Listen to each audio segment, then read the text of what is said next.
Hey there, Bricsters and Lego friends. I am here with building number 2 of Diagon Alley that I've been working on.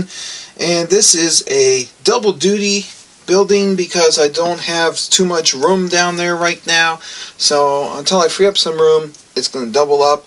I may split this up later down the road, I'm not sure. Anyway, this is the quality Quidittch supplies on the bottom and Madame Malkins' fine robes and gowns on the top. Now, ideally, I'd like to have these as 2 separate buildings, but, like I said, I didn't have the room. And anyway, let's just get down to it. So you can see the, I guess the printing on the front, if you can see it through the window there. I had this all cut out on my plotter, so it worked out fairly well there. Scaled it down to make it fit. Had a little trouble with the gold one up top. The font was just not right, and I kept cutting wrong. So when you get down to the fine, small letters, you have to find a good font that's solid in order for it to cut. I'd like to have either black or green windows for that, but I didn't, so this is just the way it turned out.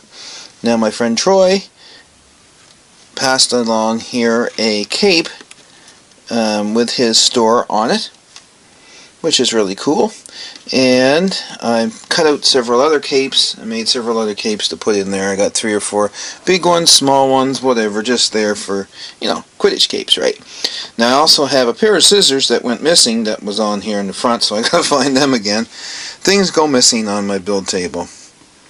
And if we turn this around, we're going to take a finer look and a closer look at what I actually have going on in here. So at the bottom I have the Quidditch supplies, and I have the store clerk there, and we have a box of pom-poms for the cheerleading squad, some helmet sales there, capes are in the back, and we have a chest. Yeah, I'll just pop the chest off. We have some binoculars and eye shields there.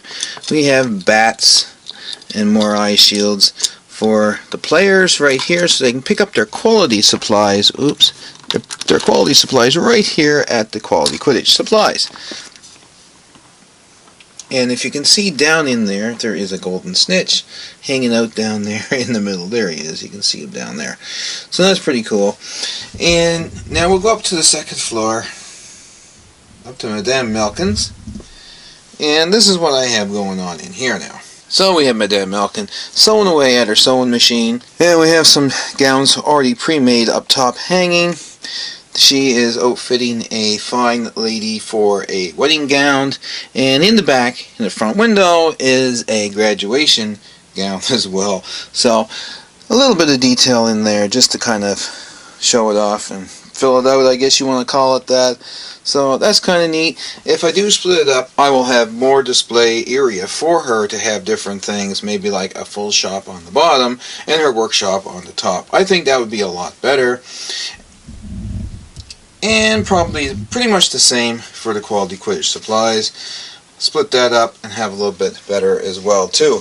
However, like I said, right now, until I get some more room on the display, I have to double them up like this. It is kind of disappointing because I really would have liked to have these as separate buildings, but it is what it is for the time being, and we'll just go with it at that. There's a front shot of the quality Quidditch supplies, and we'll just move the camera up a little bit, and we can see Madame Malkin's fine robes and gowns. So I hope you did enjoy this quick video of Diagon Alley MOC building number 2. And please, if you have some comments to help me out or criticism, please leave them in the comments down below. That's about it for me today. Don't forget to comment, like, and subscribe down below, and hit that notification bell so you'll know the next time we upload a video. Take care, and I will talk to you guys again in the next video very shortly.